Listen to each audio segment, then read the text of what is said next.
जुमा के दिन ये गलती भूल से भी मत करना।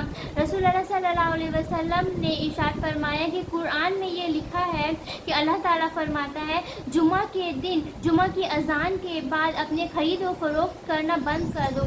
अगर कोई मुसलमान जुमा की अजान के बाद ख़रीद व फरोख्त करता है तो वो बिज़नेस वो काम उसके लिए हराम हो जाएगा। लेकिन यहाँ तो हाल ऐसा है कि जब खुतबा ख़त्म हो जाता है और जब इमाम साहब अज़ान नमाज के लिए खड़े होते हैं तब लोग ये इंतज़ार में रहते हैं कि जब वो नमाज़ पढ़ने के लिए खड़े होंगे तब हम अपने घर से निकलेंगे। लोगों के पास फुर्सत ही नहीं मिलती।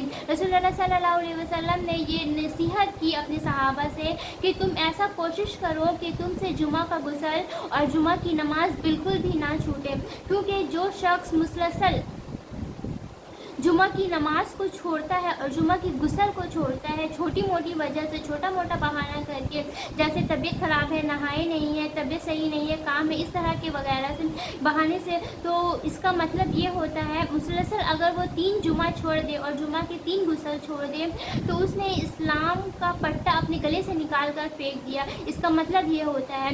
और नमाज लोग इस तरह मामूली समझते हैं नमाज को, जबकि नमाज इंसान के लिए आखिरी दम तक फ़र्ज़ किए गए हैं, आखिरी दम तक। इसलिए नमाज तो छोड़ना ही नहीं चाहिए। और पता नहीं कैसे बदनसीब लोग होते हैं जो जुमा तक की नमाज को छोड़ देते हैं।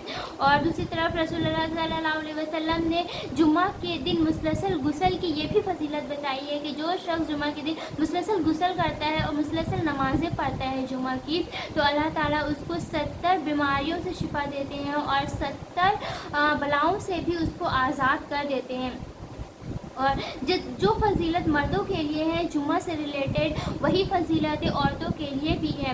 और जबकि मर्दों के ऊपर जुमा की नमाज़ फ़र्ज़ है लेकिन औरतों के ऊपर जुमा की नमाज़ नहीं है, क्योंकि जुमा की नमाज़ के लिए खुतबा ज़रूरी होता है।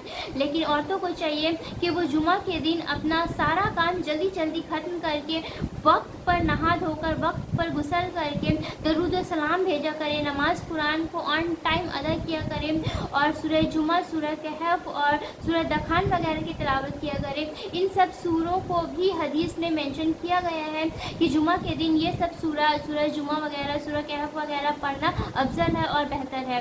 तो इसलिए मेरी गुजारिश है आप लोगों से कि जुमा के दिन के बेनिफिट्स को आप लोग मिस मत कीजिए, इग्नोर मत कीजिए। काम जो है वो ज़िंदगी भर होता रहेगा, लेकिन आप जो ये बरकतें फजीलतें जुमा की है उसको आप छोटी मोटी बहाना से, छोटा मोटा काम दिखाकर इसको मिस मत किया कीजिए। जुमा का नमाज पाबंदी के साथ पढ़ा कीजिए और जुमा का गुस्ल मर्द और औरत दोनों पाबंदी के साथ किया कीजिए। और रसूल सल्लल्लाहु अलैहि वसल्लम के ऊपर दरूद भेजा कीजिए, जितना हो सके इस्तग़फ़ार किया कीजिए। और क्योंकि ये कोई ऑर्डिनरी दिन नहीं है, ये एक स्पेशल दिन है हम मुसलमानों के लिए।